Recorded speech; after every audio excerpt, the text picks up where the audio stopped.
भोपाल से प्रस्तुत हैं प्रादेशिक समाचार। नमस्कार, समाचारों के साथ मैं जितेंद्र रघुवंशी। पहले मुख्य समाचार। प्रधानमंत्री नरेंद्र मोदी जींद में देश की पहली हाइड्रोजन ट्रेन को दिखाएंगे हरी झंडी। हरियाणा और पंजाब में देंगे हजारों करोड़ की परियोजनाओं की सौगात। मुख्यमंत्री डॉक्टर मोहन यादव ने नई दिल्ली में भारत टैक्स सम्मेलन में लिया हिस्सा। टेक्सटाइल निवेशकों से किया संवाद।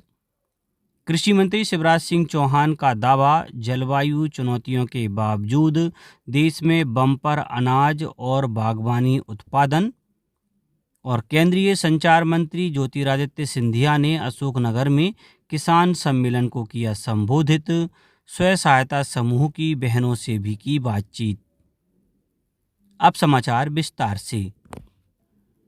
प्रधानमंत्री नरेंद्र मोदी आज हरियाणा, चंडीगढ़ और पंजाब के दौरे पर रहेंगे। सुबह करीब 11 बजे वे जींद रेलवे स्टेशन पर देश की पहली हाइड्रोजन ट्रेन को झंडी दिखाकर रवाना करेंगे। यह ट्रेन जींद और सोनीपत के बीच चलेगी। इसके बाद प्रधानमंत्री जींद में करीब 14,700 करोड़ रुपए की विकास परियोजनाओं की आधारशिला रखेंगे। इसके बाद वे चंडीगढ़ पहुंचकर 6,500 करोड़ रुपए की परियोजनाओं का उद्घाटन करेंगे। फिर प्रधानमंत्री जालंधर जाएंगे, जहां वे 5,500 करोड़ रुपए से अधिक की रेल और सड़क परियोजनाओं का लोकार्पण करेंगे। वे देश भर के 75 पुनर्विकसित अमृत भारत रेलवे स्टेशनों का भी उद्घाटन करेंगे। मुख्यमंत्री डॉक्टर मोहन यादव ने नई दिल्ली के भारत मंडपम में आयोजित भारत टैक्स 2026 सम्मेलन में हिस्सा लिया। इस दौरान उन्होंने देश विदेश के प्रमुख टेक्सटाइल निवेशकों और उद्योग प्रतिनिधियों से संवाद किया और प्रदेश की उद्योग हितैषी नीतियों के बारे में जानकारी दी। मुख्यमंत्री ने भारत मंडपम में मध्य प्रदेश पवेलियन का निरीक्षण भी किया, जहां राज्य की औद्योगिक नीतियों, कौशल विकास और धार जिले में बन रहे पीएम मित्र पार्क को प्रदर्शित किया गया है। प्रदेश के मंत्री विश्वास सारंग ने अग्निवीर भर्ती रैली की तैयारियों को लेकर बैठक की। यह भर्ती रैली 28 जुलाई से 8 अगस्त तक भोपाल के अंतर्राष्ट्रीय स्पोर्ट्स कॉम्प्लेक्स में होगी। मंत्री सारंग ने सभी विभागों को तय समय में तैयारियां पूरी करने के निर्देश दिए। इस भर्ती रैली में प्रदेश के 15 जिलों के साथ छत्तीसगढ़ के अभ्यर्थी भी शामिल होंगे। प्रदेश में मिनी जगन्नाथपुरी के नाम से मशहूर विदिशा जिले के मानोरा धाम में भगवान जगन्नाथ की रथ यात्रा निकाली गई। भगवान जगदीश स्वामी, बलभद्र और सुभद्रा 22 फीट ऊंचे 2 मंजिला लकड़ी के रथ पर सवार होकर नगर भ्रमण पर निकले। रास्ते भर श्रद्धालुओं ने पूजा अर्चना, आरती और पुष्प वर्षा कर भगवान का स्वागत किया। मानोरा की यह रथ यात्रा करीब 200 साल पुरानी है और यहाँ 3 दिनों तक मेला चलेगा। दतिया विधानसभा उपचुनाव को शांतिपूर्ण, स्वतंत्र और निष्पक्ष तरीके से संपन्न कराने के लिए पुलिस ने उपराय, सीतापुर और बड़ौन कला गांव में फ्लैग मार्च निकाला। प्रशासन ने लोगों से निर्भीक होकर मतदान करने की अपील की। पुलिस अधिकारियों ने कहा कि उपचुनाव के दौरान किसी भी तरह की अवैधानिक गतिविधि या डराने धमकाने की कोशिश पर कड़ी कार्रवाई की जाएगी। इसी क्रम में उप जिला निर्वाचन अधिकारी की अध्यक्षता में जिले के मुद्रकों और प्रकाशकों की बैठक हुई, जिसमें चुनाव प्रचार सामग्री को लेकर निर्वाचन आयोग के निर्देशों की जानकारी दी गई। कृषि और किसान कल्याण मंत्री शिवराज सिंह चौहान ने कहा है कि जलवायु परिवर्तन जैसी चुनौतियों के बावजूद इस साल देश में 3 करोड़ 76 लाख टन अनाज और 3 करोड़ 77 लाख टन बागवानी उत्पादों की पैदावार हुई है। नई दिल्ली में उन्होंने बताया कि अब वैज्ञानिक सीधे खेतों में जाकर किसानों के साथ मिलकर काम कर रहे हैं। श्री चौहान ने कहा कि खेत बचाओ अभियान के तहत 1600 से ज़्यादा वैज्ञानिक दल 728 जिलों में पहुंचे। ये वे जिले थे जहां अल नीनो का असर पड़ने की आशंका थी। इन वैज्ञानिकों ने करीब 1 करोड़ किसानों से सीधा संपर्क किया। केंद्रीय संचार मंत्री ज्योतिरादित्य सिंधिया ने अशोकनगर जिले के बहादुरपुर कृषि उपज मंडी में आयोजित कृषि सम्मेलन में किसानों को संबोधित किया।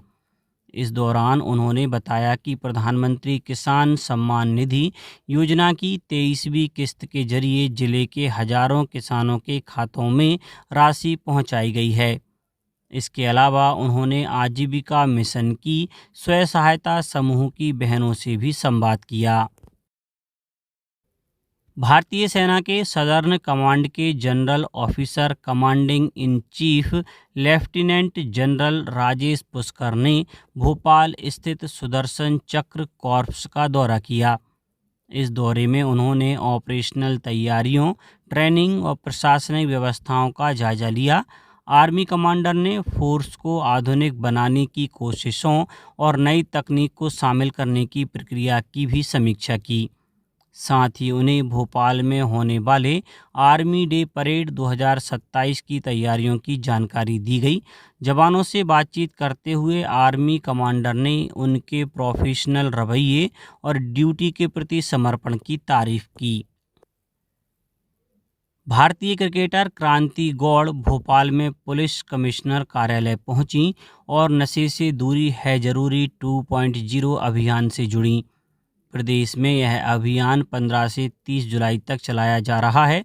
क्रांति गौड़ ने कहा कि नशा सिर्फ इंसान को नहीं बल्कि पूरे परिवार को बर्बाद कर देता है और घर के माहौल का बच्चों पर गहरा असर पड़ता है, इसलिए सभी को नशे से दूर रहना चाहिए। केंद्र सरकार के जल शक्ति मंत्रालय ने कैच द रेन नाम से एक राष्ट्रव्यापी जल संरक्षण अभियान शुरू किया है। इस अभियान का उद्देश्य मानसून से पहले और मानसून के दौरान वर्षा जल के संचयन को बढ़ावा देना है। अभियान का नारा है, बारिश का पानी जहां गिरे और जब गिरे वहीं सहेजें। अभियान के तहत छतों पर रेन वाटर हार्वेस्टिंग सिस्टम लगाने, पुराने तालाबों, कुओं और बावड़ियों के जीर्णोद्धार और रिचार्ज पिट व चेक डैम बनाकर भूजल रिचार्ज करने पर जोर दिया जा रहा है। अब कुछ समाचार संक्षेप में।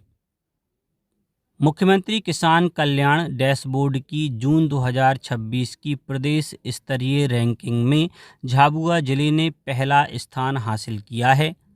गुना कलेक्टर ने दिव्यांगजनों के सहायक उपकरणों की मरम्मत के लिए हर महीने विशेष शिविर आयोजित करने के निर्देश दिए। छतरपुर में जल जीवन मिशन की बैठक में कलेक्टर ने मल्टी विलेज स्कीमों के तहत उच्च स्तरीय टंकियों का निर्माण समय सीमा में पूरा करने के निर्देश दिए गए। बैतूल कलेक्टर ने त्रिवेणी गौशाला का निरीक्षण कर जिले के हर ब्लॉक में मॉडल गौशाला विकसित करने के निर्देश दिए। राजगढ़ पीडीएमसी प्रेशराइज्ड सिंचाई परियोजना के तहत स्प्रिंकलर, मिनी स्प्रिंकलर और ड्रिप सिंचाई उपकरणों के लिए ई कृषि यंत्र अनुदान पोर्टल पर आवेदन शुरू हो गए हैं। बुरहानपुर जिले में जारी दुग्ध समृद्धि संपर्क अभियान के तहत पात्र हितग्राहियों के सत्यापन के साथ झांझर और नेपानगर की गौशालाओं का निरीक्षण कर पशु प्रबंधन के निर्देश दिए गए। सीहोर में सफाई अपनाओ बीमारी भगाओ अभियान के तहत छात्र छात्राओं को स्वच्छता के नियम सिखाकर नशा मुक्ति व सफाई की शपथ दिलाई गई। देवास जिला पंचायत सभा कक्ष में महिला कृषकों, पशुपालकों और उत्पादक कंपनियों से जुड़ी महिलाओं एक दिवसीय कार्यशाला का आयोजन किया गया। राजगढ़ में भोपाल संभाग आयुक्त कर्मवीर शर्मा ने आरसीटी एवं आईटीआई के कौशल विकास पाठ्यक्रमों को स्थानीय आवश्यकताओं के अनुसार तैयार करने के निर्देश दिए। और श्योपुर में नीति आयोग सेंट्रल प्रभारी डॉक्टर करुणा कुमारी ने अधिकारियों को सभी निर्धारित इंडिकेटर्स को समय पर पूरा करने के निर्देश दिए। अंत में मुख्य समाचार एक बार फिर। प्रधानमंत्री नरेंद्र मोदी जींद में देश की पहली हाइड्रोजन ट्रेन को दिखाएंगे हरी झंडी।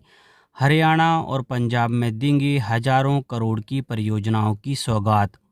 मुख्यमंत्री डॉक्टर मोहन यादव ने नई दिल्ली में भारत टैक्स सम्मेलन में लिया हिस्सा, टेक्सटाइल निवेशकों से किया संवाद।